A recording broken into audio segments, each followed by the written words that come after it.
This is Jessica Weiss. I'm here today speaking with Dave Bloss. He is a longtime media trainer. He's worked with the International Center for Journalists in many capacities. He recently got back from 15 months in East Timor, training journalists there. He has a 25-year career as a reporter, editor, and manager in American newspapers.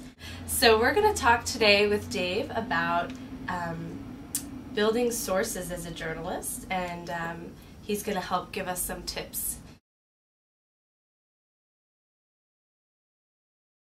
Is it important for a journalist to be personable when finding sources?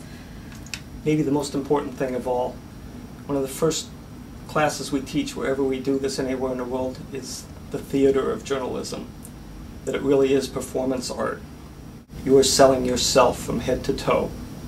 How do we make sure that all of our sources feel important? Some basic respect things you do. Show up early. Let them know it's important enough to you to spend some time on it. Going early, you can be sitting there with your notebook looking around an office and getting more data, more things to think about, more questions to ask. People are not used to having microphones and cameras shoved in their face.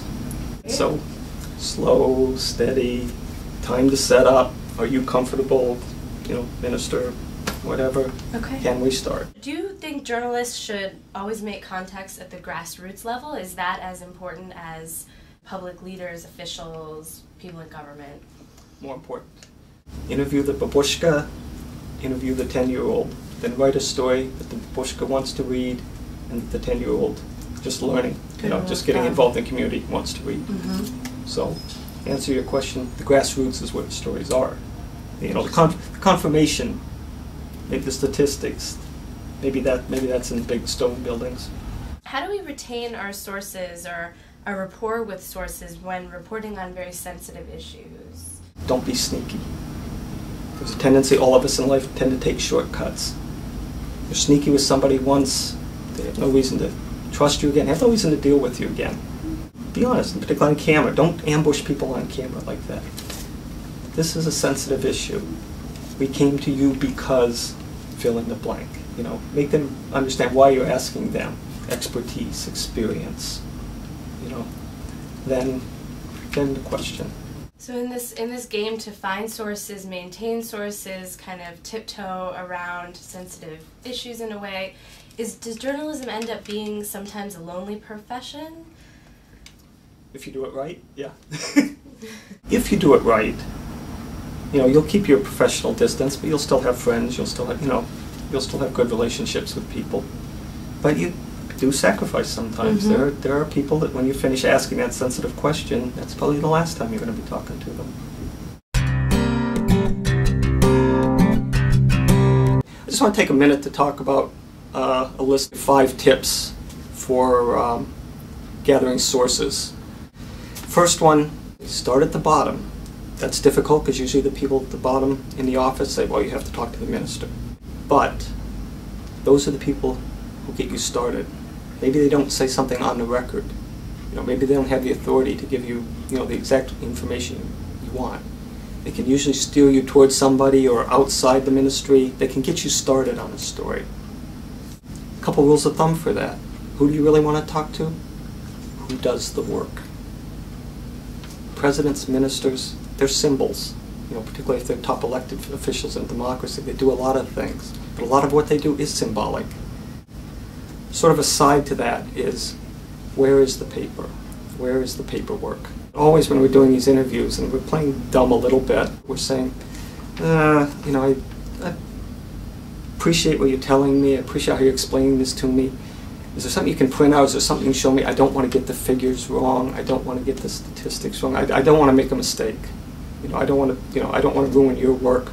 Is there something you can give me? Is there a piece of paper? Answer many times is no. Sometimes it's yes. Then you've got something. Stay away from government.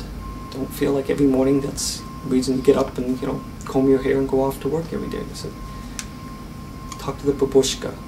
Talk to the child. Make yourself right. Just keep track of yourself. Write down who you're talking to, and make sure you're dealing with a range of society. biggest mistake reporters make, and I've seen this all over the world, is they care so much about what government people and top officials think of them. That's all they talk to, and they literally think that's their entire audience. That's an audience of 10, and I can tell you 8 of them don't care what you do. Fifth one I'd like to mention is live life. Best stories at the schools, at your kids' school, at church. That's where life happens. And don't, so many journalists work, 12, 14, 16-hour days, run around the office, get into their grind and everything else. Then they go deal with the rest of their life and they turn their brain off, turn their ear off, and don't even absorb what's going on around them. And that's the important stuff. That's the accessible stuff to your audience. First one, bottom up, not top down. Don't run out and try to interview the president. Number 2, you're always looking for who actually does the work. Number 3, where is the paperwork? Who has the paperwork? Number 4, we need to be talking to grandmothers. We need to be talking to young children, everyone in between.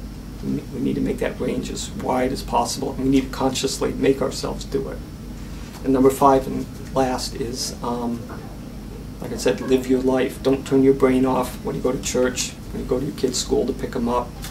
That's where the stories are. That's where life is. And that's what you're supposed to be reflecting.